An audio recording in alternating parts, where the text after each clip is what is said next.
আসসালামু আলাইকুম everyone, welcome to রুমিস রং জলখাবার। আজকে আপনাদের জন্য নিয়ে এসেছি লাউ দিয়ে চিংড়ি রান্না করব।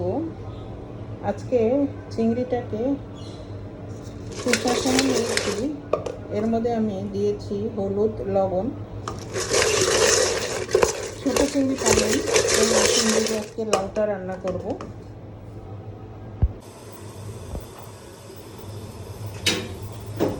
দিচ্ছি তেল, মাছটাকে একটু ভেজে নেব।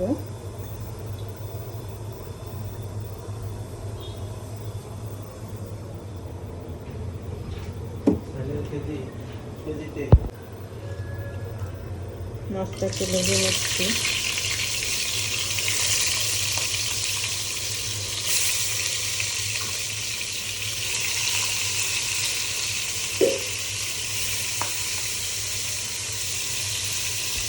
মাছটাকে একটু লাল লাল করে সুন্দর মতন ভেজে নিয়েছি। এখন মাছটাকে উঠাই নেব।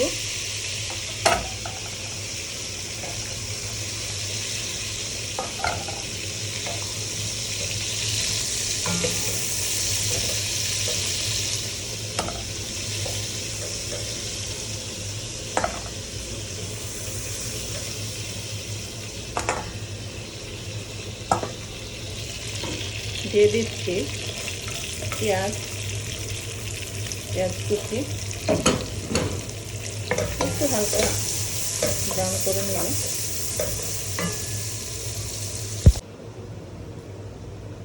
দিব 1 চামচ রসুন বাটা, 1 চামচ আদা বাটা,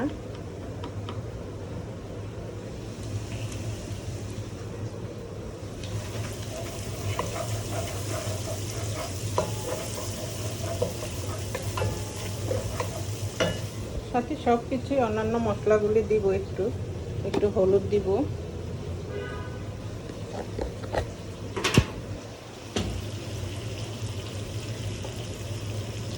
সব একটু যেহেতু লাউ একটু কম মশলায় খাওয়া ভালো, লাউয়ের মধ্যে একটু কম মশলা দিলেই ভালো।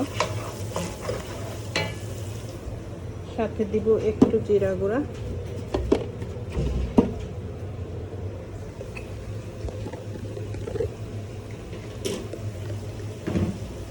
অল্প দিব যেহেতু মাছ, এর মধ্যে বেশি দিব না। ছোট্ট চামচে 1/2 চামচ দিয়ে দিচ্ছি।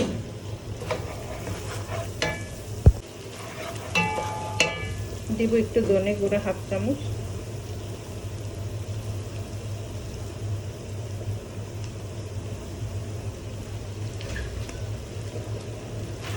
এর মধ্যে আমি মরিচের গুঁড়া দিব না, কাঁচা মরিচটা কেটে দিব।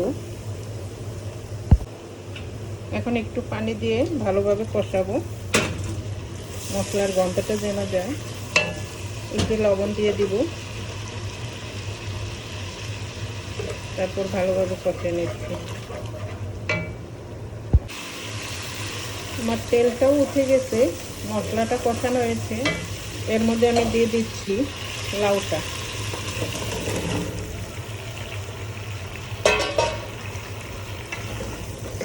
এটাকে ভালোভাবে কষিয়ে নেব, একটু ঢেকে দিব।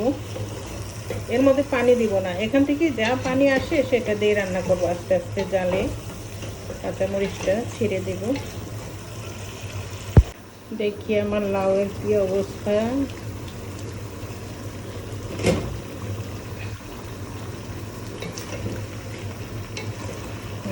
হাফ সেদ্ধ হয়ে গেছে। এখন এর মধ্যে আমি দিয়ে দিব চিংড়ি মাছগুলো।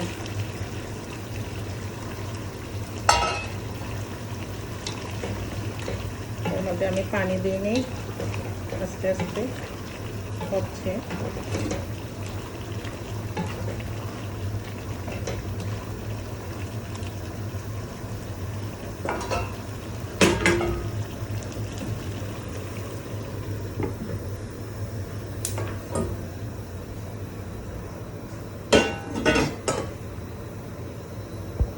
দেখি আমার লাউয়ের কি অবস্থা।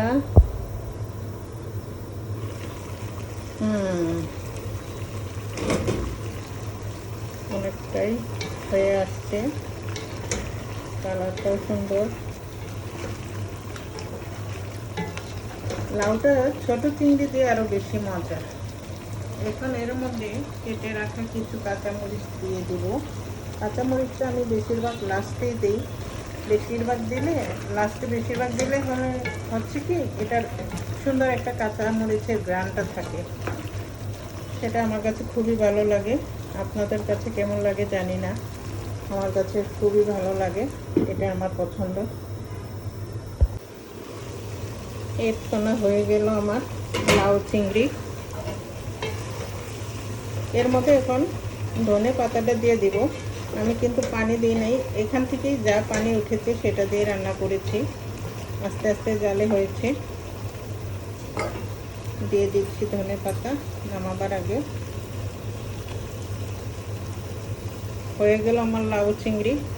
প্লিজ আমার চ্যানেলটি যদি ভালো লেগে থাকে লাইক দিয়ে দেন, সাবস্ক্রাইব করে দিন, শেয়ার করেন। ভালো থাকেন, আল্লাহ হাফেজ।